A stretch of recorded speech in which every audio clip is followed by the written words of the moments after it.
Happy Tuesday! Guess who's back? Back in town. Back again. All right. So, my name is Alan. And I'm a very happy Nick. And we are entering. It's only been a week. Yeah, well, 2 weeks for me. Yeah, I guess. And welcome into the dungeon.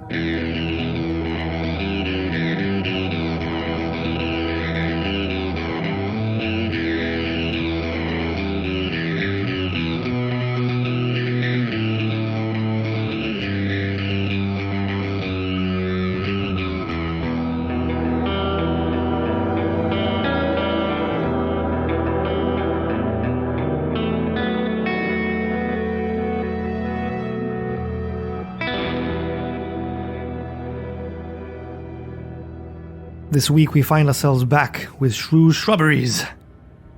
And for your convenience, we're going to play a little short clip here, where previously on Into the Dungeon. The idea is that I'm going to cast a firewall between us and the ghouls. Hopefully that will be enough that if they try to walk towards us, they will die. And then I will cast an area of effect spell and try and kill all the sturges in one fell swoop. After that, we make a run for it and climb up the chimney. You guys go first, I'll take the rear. That is the plan. As you know, plans seldom go as expected, so be prepared to use your initiative. I have given you what I can in order to keep you safe, but perhaps I can give you something else. I take my leather armor off and hand it over to Dazzling. This will make you a bit sturdier in case any of these creatures attack you. But don't worry, they won't. I'm confident that this will go on without a hitch. Are you all ready? As ready as I think we're gonna be. See you at the top then. As I remember hearing scuffling coming towards the door when I closed, I want to put my ear to the door and see if I hear anything close to us. You just hear the grunts and groans of ghouls in the room next door. Can I feel if it's close, very, very close to me, as in the opposite side of the door? They've kind of moved back into the room. They seem to be back in the positions they were when you first came in. From the distance of the growls, right? Yeah. Okay, so I want to open that door, and as soon as I see a glimpse of the room, I want to cast firewall across the whole of the room, and I want to place a firewall just in front of the ghouls that are closest to me. I don't want to actually put the wall on them. Obviously, the part of the wall that emits the heat is the one facing them, and not us.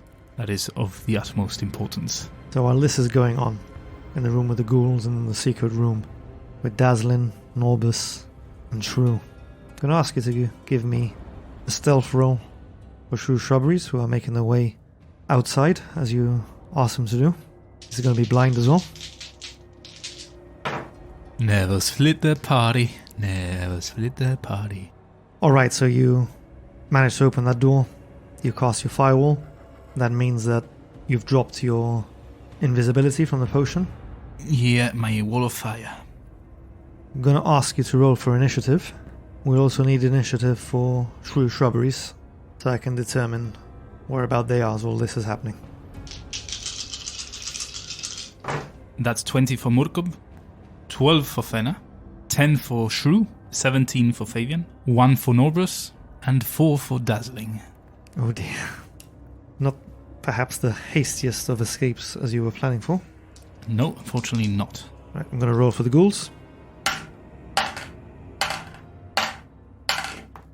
As you cast this wall of fire, the ghouls immediately turn their attention to this sudden burst of flames that's erupted in the room. And echoing throughout the halls, you hear this animalistic shriek and a clang of steel on stone and shouts, which you recognize as that of your party. What? Don't tell me they have been discovered. And that's what we're picking up this week. The top of the initiative round is Murkob, who you do not know where he is. Wow. But give me a nature check. With advantage, I'd say. 12. You recognize that howl as Caspus would appear that Somebody perhaps has trodden on him, and then they've all fallen and rolling down the stairs. Okay, so for now they haven't been discovered. Okay. That at least makes me feel a bit better. Well, from that raucous, Yes, it's inevitable, I think but even the dead are aware. yeah, but hopefully they can make it out before they are attacked. So then there's a turn of something that you can't see, Would it by any chance be a ghost? possibly. If I can't see it. Coming from your stone of sending, you hear Fabian's voice, breaking and quivering a bit. Oh jeez. Shrew, Banshee. And then you don't hear anything else. Oh damn it. It's now back to the room with the 4 ghouls. They seem rather perplexed by this flame that's just appeared, but they've also heard this almighty clang coming from down the corridor.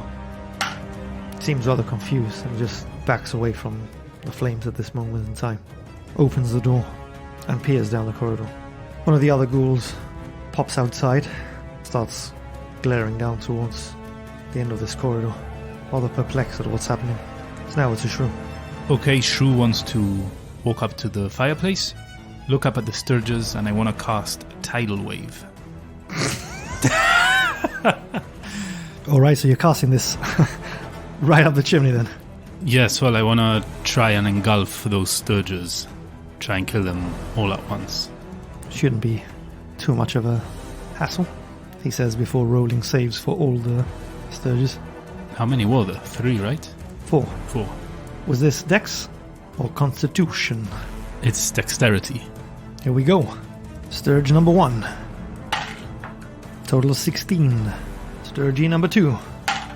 Ooh. I was joking before, but so far I think it's 2 out of 2. Total of 21. Sturgy number 3. That's 20. Sturgy number 4. Would it be a clean sweep? No. That's a natural 2. Yeah, only 1 does not save. Alright, that's 4d8 bludgeoning damage, and the one that did not save also gets knocked prone. If a flying creature can get knocked prone. Oh wow. So that's a 1, another 1, a 2, and a 6. Oh dear, the way this has started. Could it be the end of Shrubberies? So that's 10 total halved to 5. Well, I'm sure our listeners won't find this as a surprise, but I thought I'd let the tension build up for you. As you cast this thunderous wave, which surges through the chimney, you hear the spluttering of these winged creatures. The water comes down, very momentarily, almost putting out the flames of your firewall, which recompose themselves and start burning fervently again. All 4 of these creatures collapse in front of your feet. Oh yeah! They only have 2 HP. That was overkill, but I just barely managed to kill them though. What's Shrew doing then? Using any bonuses? Is he moving? I'm staying there just in front of the wall of fire, and I'm waiting for Nobles and Dazzling to move and start making their way up the chimney before I leave. Alright, it's over to one of the ghouls. It's the one that's directly in front of the wall of fire. He saw that the flames momentarily dispersed. He caught a glimpse of what lays beyond. Not the sharpest tool in the shed, but gonna try and go through the flames. So I'm gonna need to roll 5d8 fire damage on this ghoul. Let's hope for a better roll this time. That's a total of 25 damage. Oh, he's gone. Oh yeah, oh yeah. It's all going swimmingly. Nice pun there on the tidal wave. Yep, you got it. So now it's over to Dazzlin. He's gonna start climbing up the chimney and try to get to the exit. So Dazzlin's going to use his full 25 feet of movement. He can just about smell the sweet air of freedom somewhere above him. Come on. It's now over to Norbus. Norbus, for now, is gonna stay off the potion, the one of invulnerability that I gave him. He's not gonna use it yet. And he wants to dash up the chimney, try and catch up to Dazzling, maybe even pass him. Probably not enough room in this chimney for him to pass him. 2 stout dwarves. Fair enough. Then he's gonna stop behind him. Because Norbus hasn't got a potion of climbing, I'm going to ask you to give me an athletics check for him. Okay. That's a 14. Alright, I'll say he manages to squirm his way up the chimney, and he's just behind Dazzlin. Well done. It's now over to Murkub, the room below you. You're hearing a raucous there. Does Murkob see the Banshee? You're about to find out. So for our listeners, this is happening in the throne room, below where Shrew, Dazzler and Norbus have been. You'll recall that that's the room where they fought the Guillaume. Alright, Murkob is gonna hold his turn with a dash action, and if all his allies with him can get away before the Banshee closes a gap between them, then he will dash. Alright. Incidentally, it is the turn of the Banshee. Damn it! A chilling presence manifests with an eerie elegance. The Banshee stands there, an ethereal figure, an embodiment of woe and torment. Her translucent form seems to be draped in tattered, age-old garments that once bore the mark of her elven heritage, but now reduced to rags by the relentless passage of time. Her visage is a haunting blend of beauty and sorrow. Her spectral ashen hair tumbles around her like a cascade of grey mist, framing a face both captivating and unsettling. Her eyes, once vibrant, now just hollow pools of anguish, reflecting the endless torment, ensnares her in undeaf, and with a voice that could stir the darkest recesses of the soul, the Banshee releases a mournful lament that echoes through the halls like a dirge for the damned, the symphony of anguish. Each note resonates with the pain of centuries gone by, as your companions feel shivers down their spines. Her spectral form sways gracefully as she floats above the ground, her movements hauntingly balletic. Her long bony fingers reach out, their translucent tips adorned with tarnished silver rings that clink spectrally with each ethereal gesture. Surely that's a turnover now. She's been wailing and moaning, just, she spent her action doing all that. That she does. Really? But, I need you to give me constitution saves. For Murkob, Fabian, Fenna, and Caspus. Oh, damn. Murkob, total of 9. Okay. Caspus, total of 5. Fenna, total of 8. And Fabian, total of 4. You're fucking joking. You're fucking joking. It's what it is. It's what I rolled. A 6, a 3, and another 6, and an 8.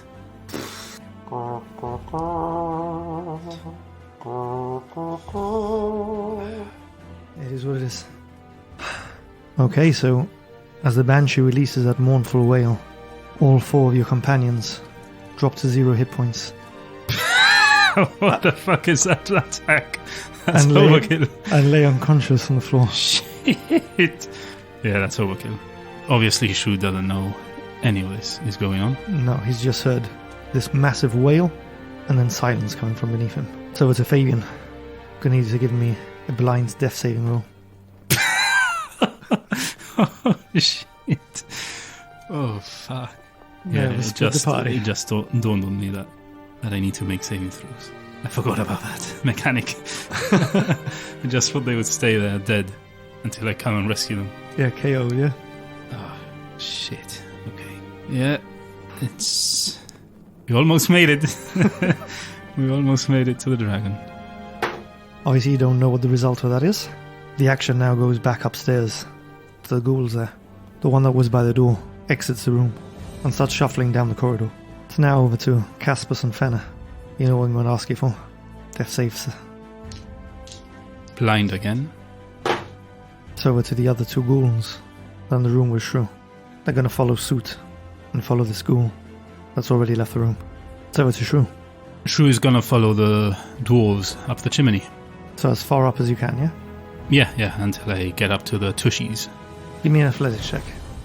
Total of 14. Alright, so sure enough, after a moment, you've got Norbus's buttocks right in front of your face. It's now over to Dazzling. Dazzling is going to dash up and try to get to safety as quickly as possible. His movement is enough to take him to the top, but as he reaches the top of the chimney is quite a tight squeeze. Gonna need an acrobatics check for him.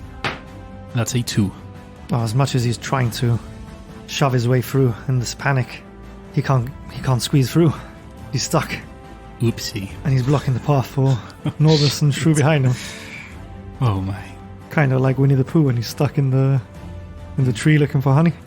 Yeah, but with greater consequences. Oh, I think that your dice are conspiring to kill you today. They have been all campaign, to be fair. Yeah, but this has been spectacular. In the worst sense of the word. So it's Norbus. Okay, so Norbus, seeing Dazzling stuck, is going to climb up to him using his dash as well to get as far as he can, and he's going to try and push Dazzling out of the chimney. Alright, I'm going to ask you to give me an athletics check.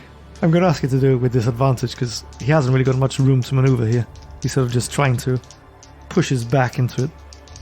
Alright. Bad, 11. I hate what you're doing, Norbus! It's not quite enough. Damn it. So to Murkub, you know what I'm going to ask you? Here we go. That's some crazy wail that bitch has. Yeah, just be glad that you and your dwarven friends weren't there as well. So now to Fabian. Death saving time. Here we go. What the fuck? Fabian opens his eyes in confusion. He looks around and sees his companions downed. That was a nat 20. Oh, really? So 1 hit point. He's back with a 1 hit point. Shit. Is the ghoul still there? The Banshee is not there. Sorry, the Banshee. Oh, she left. Just better hope she's not coming up that fucking chimney. Alright, that's a blessing. He's gonna run up to Fenna. He's gonna crouch down beside her and rummage through her bags. He's gonna pull out the potion of greater healing that she has on her, because he's fresh out of potions.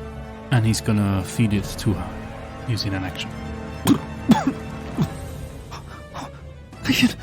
Fenna regains consciousness with 20 HP.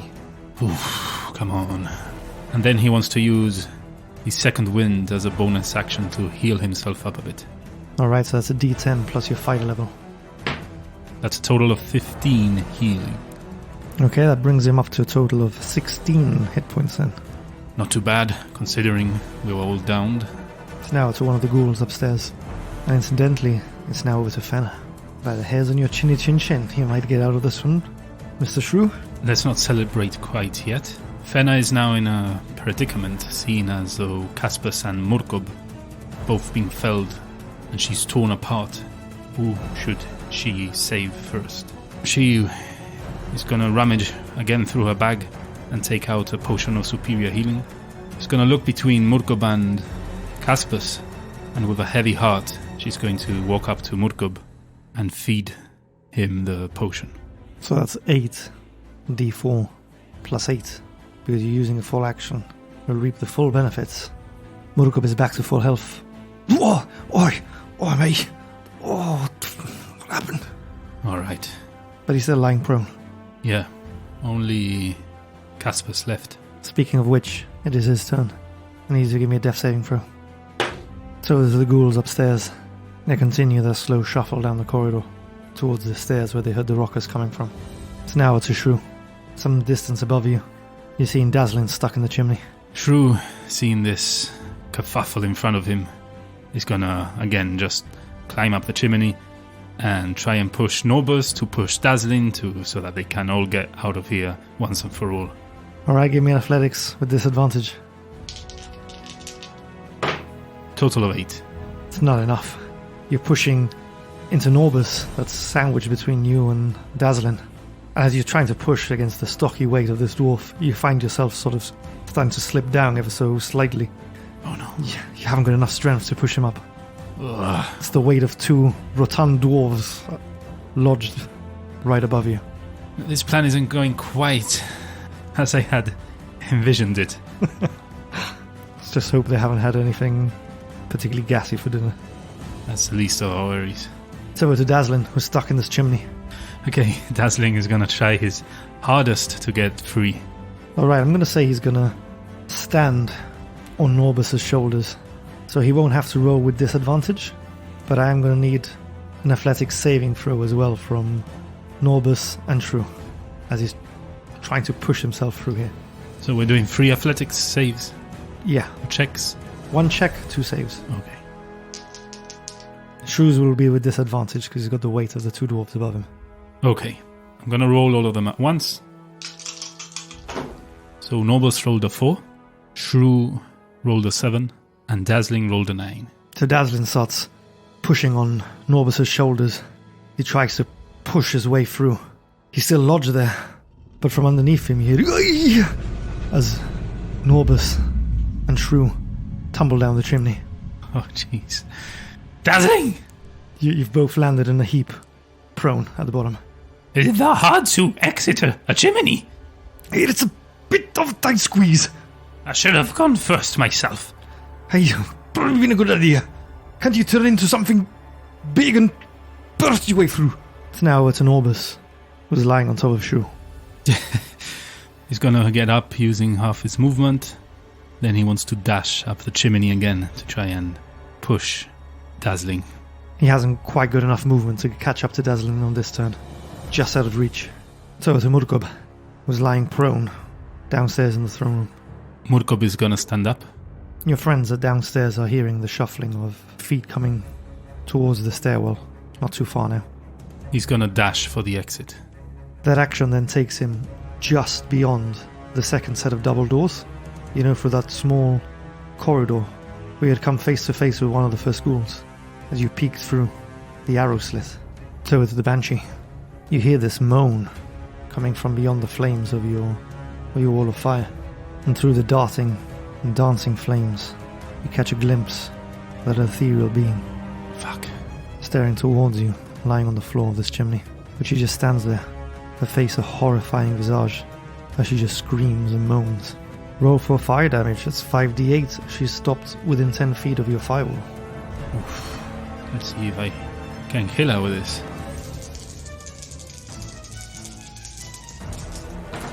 That's a total of 23 damage. Alright, she wails out, as she takes 11 damage. Resistant to fire. So it's a Fabian. Fabian is gonna go and pick Caspus up. Alright, so Fabian picks up Caspus as best as he can. I mean, Caspus at this point, pretty much bigger than he is. But he's managed to sort of get him in a fireman's lift. He's got him over his shoulders. Okay, now he wants to use the rest of his movement to try and catch up to Murkob. That takes him more or less into the middle of that corridor that's got the set of double doors on each end. So to the ghouls upstairs. Fenna's hearing the shuffling get louder as it echoes through the stairwell just behind her. She turns to see one of these ghouls. She turns to see one of these ghouls stood atop it. It's used its movement to get there, but now seeing Fenna, it's going to use its action to dash. Now it's a Fenna and Caspus. Fenna is gonna disengage from the ghoul that just got up to her, and she's gonna make her way and follow Fabian. She just manages to get in through the door. I need to give me a death saving throw for Caspus. Upon Fabian's back, the already limp Caspus spasms, lets out a squeal and a deep breath. Moment passes, and his weight seems to be getting heavier and heavier, until it's so great that Fabian can't hold him anymore. He drops to his knees, and surprised to see that Caspus is transforming before his very eyes to a great hulking beast of a badger, the size of a brown bear. What the fuck? Shit. Is he gonna kill us now? Fuck. It would appear that in his death, he's resurged with some sort of magical energy and come back a ferocious beast to protect his friend Fenna. So he died. 3 fails. But is he, like, ethereal or No, he's material. He's literally there, confused? as you should be. That's the end of his turn. Oh, Caspus! These ghouls come down the stairs, just within sight of the ghoul that had just been in front of Fenna. You see him raise a ghastly arm towards the door. They use their action to dash. It's over to Shrew. Shrew, who's lying on the floor of this chimney, and through the dancing flames of his wall of fire, is catching a glimpse of this Banshee. Dazzler and Norbus stuck in the chimney above him. I'm just gonna try and ignore the Banshee and climb up the chimney and try and get out of here. So you're dashing up. Yes. So once again you find yourself in the familiar position of being behind Norbus's bottom. Yep, a position I don't want to get too accustomed to. So it's a Dazzlin. This time he doesn't have Norbus's shoulders to stand on. Yeah, he's not gonna push against us again. He's just gonna try and get out of the chimney. Alright then, give me an athletics check. 13. He feels he's almost there. Just can't quite get through to the other side. One good push, and he'll be popping out. So it's an Orbis. Norbus is going to try and push him to get him out. Alright, give me an athletics check then. 12. It's not enough. I need to brace yourself! One more push will do it. The action now moves downstairs to Murkub. Is he still rushing towards the portcullis? Murkub can't see any of the ghouls behind them, right? No. He's unaware they're there. But he sees that Fen and Fabian are quite close to him. He catches a glimpse for the door that's a bit ajar. Having burst through it as he dashes, he can see that just beyond the door is Fabian and a rather enlarged looking Caspus. Okay, perplexed slightly, he's going to carry on dashing towards the portcullis. His dash takes him through those double doors that Shrew had opened for him. What seems an age ago now.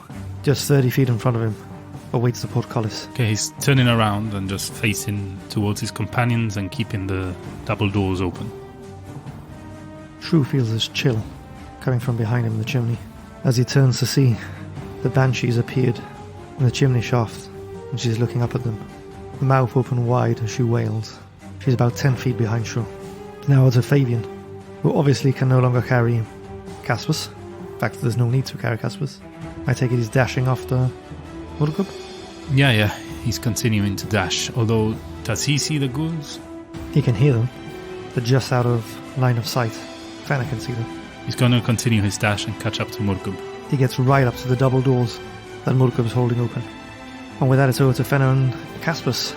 So, Caspus is a large creature right now, yeah? Yep. So can Fenna get on Caspus? Well, Fenna could get on Caspus before anyway, yeah. Okay, so she's gonna get on Caspus. Would a Caspus have to disengage? Fenna would, from the ghoul that just came up to them, right? Yeah, Fenna would have to disengage. Fenna wants to disengage, and can she then mount Caspus? I'll say with an acrobatics check. With advantage, because Caspus can see what she's trying to do. He's trying to help. That's a total of 19. Yeah, she gets on without any problem. She's disengaged. She's now sat on top of Caspus's back. And Caspus is going to use his turn to dash towards Fabian and Murkub. Caspus and Fenna now stand beside Fabian and before Murkub, holding the doors open. They haven't quite made it past the doorway, right? No, they're literally at the door.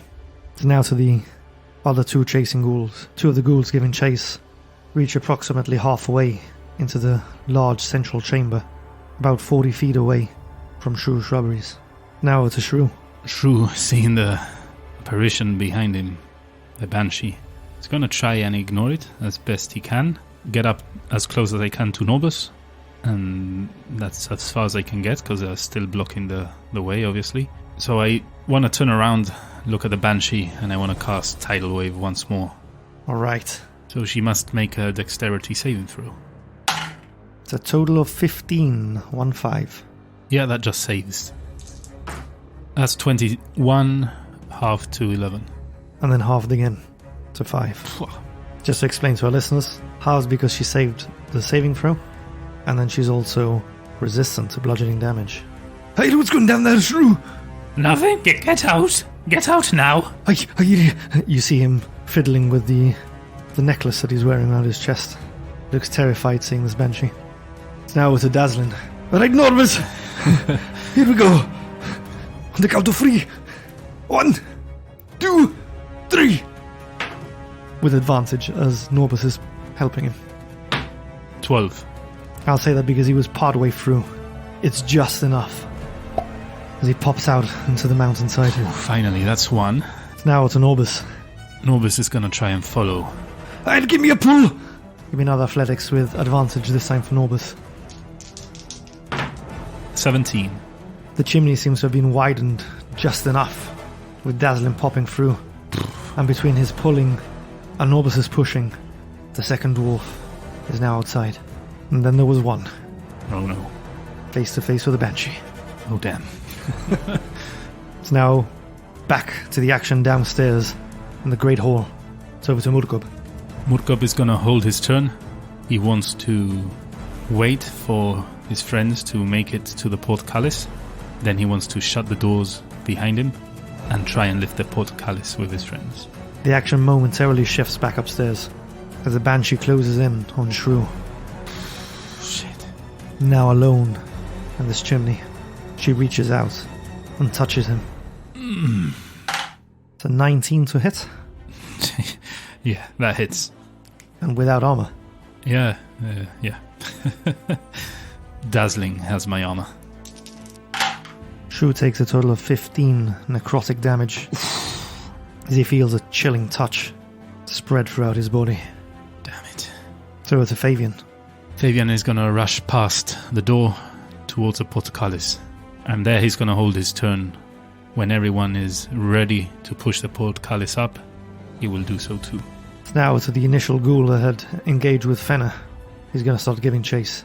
He gets within 20 feet of Caspus and Fenna. And now it's over to Caspus and Fenna. Caspus and Fenna are going to go up to the portcullis.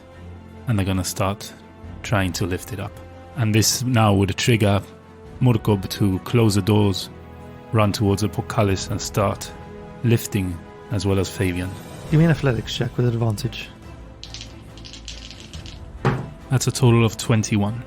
As all four of Shrew's shrubberies start pushing up, they can feel their back muscles tensing, their spine clicking, the sound of metal scraping on stone. It budges not even an inch. You're going to need to use the winches. Now to the other two ghouls that were giving chase. These two ghouls now use their dash action. They're just 10 feet away from Shrew's shrubberies. So now it's a Shrew who's engaged with this Banshee.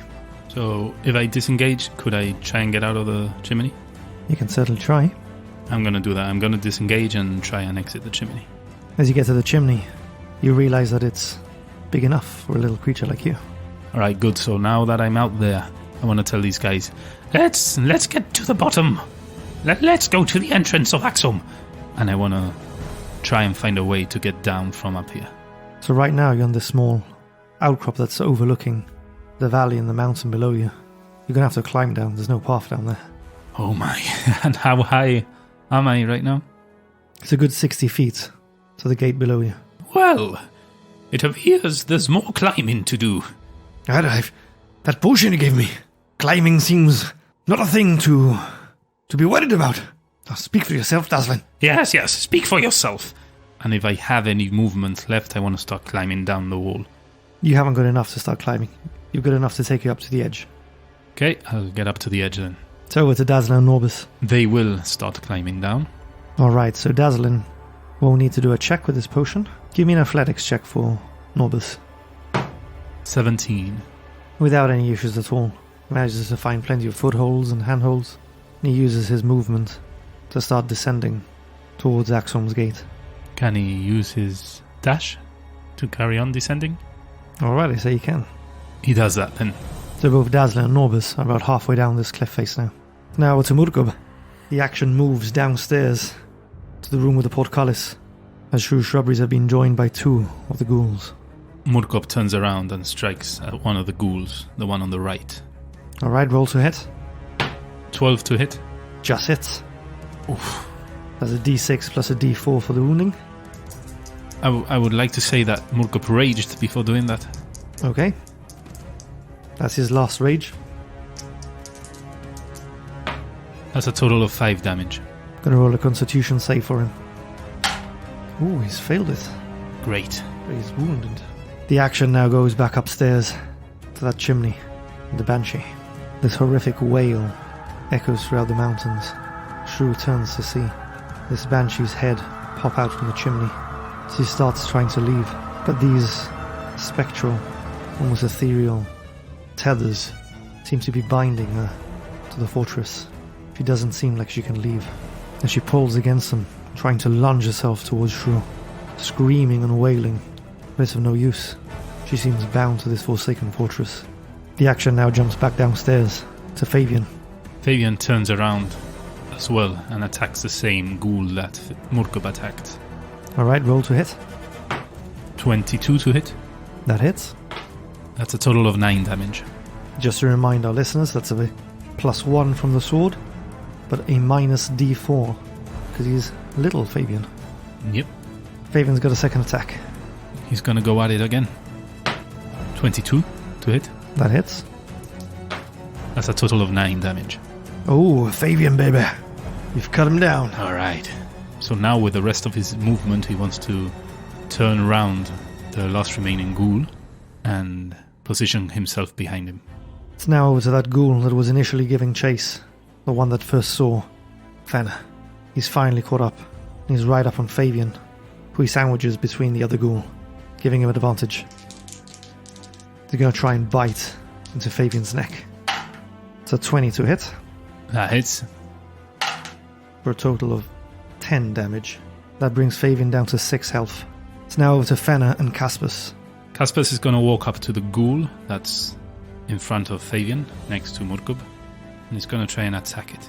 What's he going with first? His claws or his bite? His bite. It would be with advantage as he's being flanked by Fabian. That's correct. 17 to hit. That hits. That's a total of 9 damage on that one. Okay. And he's going to go with his claws next. Alright, roll with advantage. 22 to hit. That hits. Total of 10 damage. He's looking rather worse for wear. It's over to Fenna. Fenna's going to try and finish off the ghoul that is looking rather weak, the one Caspus has just attacked. Okay. What you doing? She's going to cast a Guiding Bolt as a level 1. 10 to hit. 10 does not hit. Oh, Fenna. Damn it. It's now to that very ghoul that Fenna tried to hit and finish off. He looks at his options and decides that Fabian, looking the weaker, and incidentally he's also flanked, so he's going to try and bite him. Wow, a natural 1 and a 2. Yes, that misses. Certainly does. The action now goes back upstairs to Shrew. He starts moving towards the edge of the cliff to begin his descent, having noticed that the Banshee cannot leave this ancient dwarven hall. His attention is drawn high above the rugged peaks of the Soul Mountains. As he stands beneath the vast expanse of a rapidly darkening sky, he sees this great winged beast, its enormous wings slicing through the air as the wind whispered secrets amongst its feathers. This creature's eyes, sharp and vigilant, seem to be scanning the world around him. Thunderclouds gather ominously, the shadows creating a pall over the land. Its tempestuous fury sends ripples throughout this creature's plumage. As lightning crackles on the horizon, like an electric serpent coiling through the heavens. Suddenly he's enveloped in an electrifying current that seizes it and sends him into a terrifying freefall. Shrew is witnessing this majestic form plummeting from the heavens, spiraling through the turbulent winds like a silver meteor. The Sword Mountains seem to loom closer to it. The rocky crags and sheer cliffs grow more and more menacing. Amid the thunder's resounding drumbeat, this creature fights to regain control of his descent. With each powerful stroke of his massive wings, he battles to steer away from the jagged outcrops, but his strength wanes. The ground seems inevitable. But with a final desperate effort, he manages to slow its fall, crashing into a rocky crevice. His impact sending a shower of pebbles and dust scattering, and he lays there, with his wings outstretched and trembling, his once majestic form marred by the painful evidence of the storm's cruel grip. And that's where we're going to call it a session. Damn you. What the hell is that? What was that? A bird of some sorts. Well, it had feathers. Yeah, it wasn't a dragon. So sorry to leave you hanging in Axeholm for another week, but that seems a great place to end on a cliffhanger. The Banshee can't give chase from here.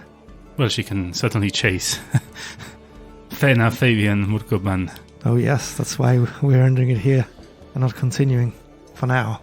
But if you want to hear us talk a little bit more about the episode, we have a little bonus bite-sized podcast on our Buy Me a Coffee page, which you can make your way over to by visiting www.i2td.com and following the links there. We usually have one after every episode. This week, however, we won't have a bonus one just yet because we're recording 2 episodes this week. And so at the conclusion of Axeholm, we'll be recording an extra special, lengthier one, which will be up there for your enjoyment. Whilst you're on our Buy Me a Coffee page, you can also donate one-off items by purchasing them at our store. There's stuff like scrolls and potions and equipment. That one-off donation will help the podcast, but it will also help our adventurers, and it gives you an opportunity to be a part of the story we tell and shape the adventures we play. And if you cannot donate, then don't worry, you can still help us out by subscribing to our YouTube or rating us on your podcast player of choice, giving a review, telling your friends about us, spreading the word, and yelling at the top of your voice and the top of a mountain so that everyone hears of Into the Dungeon. So thank you very much for that. Every little help counts. And that leads us to the end of the episode club. The last one standing, where we give you a password and you have to insert it in one of your comments where you can find us, and then we award the winner with the title of El Quiero Más Brother. And this week's password is... Wail of a time. Wail for the wail of the Banshee, I imagine. The one that almost killed us all. Yeah. We're still not done with it, but I still all die, but that was a close call. And wail of a time, because we are here playing D&D and having a wail of a time. Alright, so that's a password. Make sure you use it in a comment. Anywhere you find us, in podcast player of choice, YouTube, Discord, X. That's where we normally are. So good luck, and we'll see who wins and gets proclaimed El Quiero Más Brother. So without further ado, we hope you join us next week as we delve into the dungeon.